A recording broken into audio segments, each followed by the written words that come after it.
सिक्कीममधून सविस्तर बातमी पाहणार आहोत। सिक्कीममध्ये रेल्वेचा बोगदा कोसळला आहे। बोगदा कोसळतानाची घटना कॅमेऱ्यात देखील कैद झाली आहे। सुदैवाने या ठिकाणी कोणतीही जीवितहानी झाली नाहीये।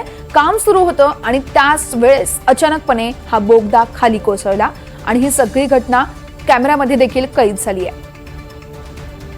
घटनास्थळी सुदैवाने इथे कोणतेही कर्मचारी नव्हते, त्यामुळे जीवितहानी टळलेली आहे। मात्र सिक्कीममधील रेल्वेचा बोगदा कोसळतानाची ही दृश्य आपण बघतोय।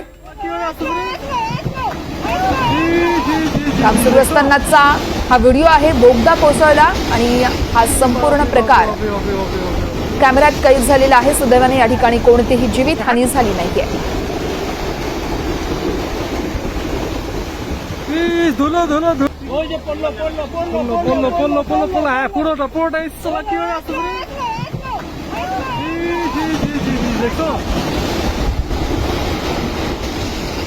बापरे बापरे बापरे बापरे बापरे